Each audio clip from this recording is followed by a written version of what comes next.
हर नए दिन के साथ हम सबके पास एक नया मौका होता है खुद को बदलने का, अपनी गलतियों से सीखते हुए जिंदगी को नए तरीके से जीने का। लेकिन हम में से कितने लोग ऐसा करते हैं? दिन ब दिन और साल दर साल हम बस हर सुबह जागते हैं, फिर वही सब करने के लिए जो हम पिछले कई सालों से एक मशीन की तरह किए जा रहे हैं। माना कि जिंदगी बहुत मुश्किल है, यहां रोज जीने का स्ट्रगल है और उसमें भी सर्वाइवल ऑफ द फिटेस्ट वाला कंपटीशन है। लेकिन ये कंपटीशन सिर्फ हेल्दी बॉडी के साथ तो नहीं जीता जा सकता। इसके लिए हमें हेल्दी मन की भी तो जरूरत है, जिसे हम लगातार इग्नोर करते रहते हैं। और फिर एक ऐसा टाइम भी आता है जब यही मन कमजोर हो जाता है और हम अपनी लड़ाई वहीं हार जाते हैं। अपने शरीर को ठीक रखने के लिए तो जाने कितने तरह के फूड्स, फ्रूट्स और सप्लीमेंट्स हम लोग खाते हैं, एक्सरसाइज भी करते हैं, लेकिन अपने मन के लिए कुछ भी नहीं करते।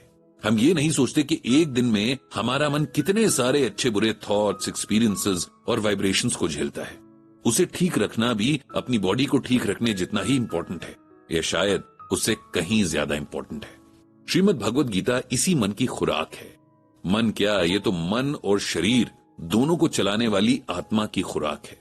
जिस तरह घर में लगाए पौधे को हर दिन सही समय पर पानी, कुछ दिनों के गैप में खाद की जरूरत पड़ती है, और अगर ये केयर ना मिले तो पौधा ये तो ठीक से ग्रो नहीं करता या मर जाता है। वही हाल हमारी आत्मा का भी होता है अगर हम उसे टाइम टू टाइम उसकी खुराक ना दें। इसीलिए अगर अपना हर तरह से ख्याल रखना है तब कोशिश ये करनी चाहिए कि हर दिन हम न सिर्फ श्रीमद् भगवद गीता का पाठ करें, साथ ही गीता को अपनी लाइफस्टाइल का हिस्सा बना लें। ब्रजभूषण जी उर्फ पंडित जी के गीता ज्ञान ब्लॉग की एक पोस्ट के इस पाठ को पढ़ते हुए डॉक्टर मयंक बहुत इम्प्रेस्ड हैं। उन्हें उनके सीनियर डॉक्टर जोशी ने इस ब्लॉग के बारे में बताया था और जोर देकर कहा था कि उन्हें पढ़ना चाहिए और अपने पेशेंट से पंडित जी को जरूर मिलवाना चाहिए। डॉक्टर मयंक एक साइकाइट्रिस्ट हैं और वे जानते हैं कि लोगों के दिमाग पर स्पिरिचुअलिटी का गहरा असर होता है। चाहे ऊपर से कोई कितना भी प्रैक्टिकल बनने की कोशिश करे, हम सबके अंदर जो आत्मा है वो अपने परमात्मा को ढूंढती रहती ही है। डॉक्टर मयंक की ओपीडी में रोज ऐसे कई केसेस आते हैं जहां दवाइयों या डॉक्टर से ज्यादा पेशेंट को एक उम्मीद और एक सहारे की जरूरत होती है। ये बिल्कुल उस तरह से है कि एक छोटा सा बच्चा जब शुरू में चलना सीखता है तब उसे खुद पर यकीन नहीं होता। वो अकेला चलने की कोशिश में बार बार गिर रहा होता है, लेकिन अगर कोई बड़ा बस उसकी एक उंगली को थामे रखे, चाहे उसे बिल्कुल भी सहारा न दे, तब भी वो बिना गिरे चल लेता है। उसे लगता है जो उसके साथ है वो उसे बचा लेगा। इससे उस बच्चे को बहुत सहारा मिलता है और वो धीरे धीरे बिना गिरे चलना सीख जाता है। गीता हमारे लिए वही सहारा है। अगर गीता ज्ञान हमारे साथ हो जाए तो हमें यकीन मिलता रहेगा कि जहां हम गिरने को होंगे, हारने को होंगे, गीता हमें बचा लेगी और इस तरह हम अपनी जिंदगी में आराम से आगे बढ़ते जाते हैं। चाहे हमारा सफर कितना भी मुश्किल क्यों ना हो, हम शांत मन से इसे पार कर लेते हैं। ब्लॉग पढ़ने के बाद डॉक्टर मयंक ने पंडित जी को कॉल लगाया। नंबर उन्हें डॉक्टर जोशी ने दिया ही था। डॉक्टर मयंक ने अपना इंट्रोडक्शन दिया और साथ ही डॉक्टर जोशी का रेफरेंस भी। उन्होंने पंडित जी को बताया कि गीता ज्ञान ब्लॉग पढ़ते हुए उन्हें ऐसा लगा कि यही सब बातें तो घुमा फिराकर वो अपने पेशेंट्स को बताते हैं। टेंशन ना लेना, आज में जीना, बिना ये सोचे कि रिजल्ट क्या होगा, अपना बेस्ट देना, वगैरह वगैरह।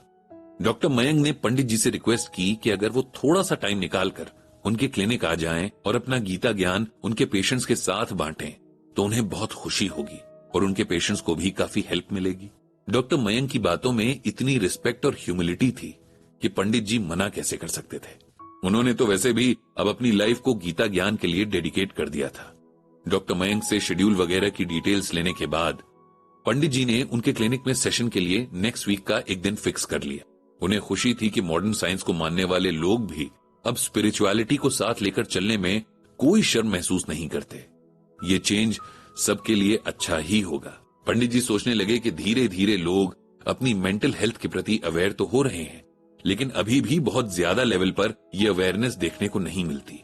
कई बार उन्हें उनके ब्लॉग के जरिए ऐसे मेल्स आते हैं जहां लोग कई रीजन से बहुत ज्यादा मेंटली डिस्टर्ब्ड हैं। उन्हें एहसास होता है कि उन्हें प्रोफेशनल हेल्प की जरूरत है, लेकिन वे सोसाइटी में मेंटल हेल्थ को लेकर जो टैबू है उससे डरते हैं और खुलकर अपनी परेशानी जाहिर नहीं कर पाते। ऐसे लोग पंडित जी को मेल में अपनी प्रॉब्लम्स भेजते हुए ये एक्सपेक्ट करते हैं कि पंडित जी गीता ज्ञान के जरिए कुछ ऐसा मंत्र बता देंगे कि एक बार में ही सब ठीक हो जाएगा। किसी समझदार इंसान से एडवाइस लेना, उनसे अपनी सिचुएशन को लेकर डिस्कशन करना बिल्कुल भी गलत नहीं है। लेकिन गीता में भी भगवान यही कहते हैं कि गाइडेंस भले ही सबसे लेते रहें, पर डिसीजन अपने दिमाग से लेना चाहिए। भगवान श्री कृष्ण ने अर्जुन को पूरा ज्ञान देने के बावजूद ये आजादी दी थी कि वो अपना डिसीजन लें और अपना काम करें। गीता में कई बार भगवान सेल्फ डिपेंडेंसी की बात करते हैं। गीता कोई जादू नहीं करती, बल्कि हमें रास्ता दिखाती है। हमारी आत्मा के ऊपर छाए हुए निराशा के बादलों को साफ करके उसे आगे बढ़ने का तरीका सिखाती है। लेकिन आगे तो आत्मा को खुद ही बढ़ना है। अर्जुन को भी भगवान ने ज्ञान ही दिया था, उसके बाद उसका जो कर्म था यानी युद्ध करना, वो उसने खुद ही किया। कभी कभी बस ये ज्ञान ही जरूरी होता है, और अगर सही टाइम पर मिल जाए तो सब ठीक हो जाता है। इंसान की हिम्मत और उसकी इंटेलिजेंस उसे हर मुश्किल से निकाल कर ले जाती है।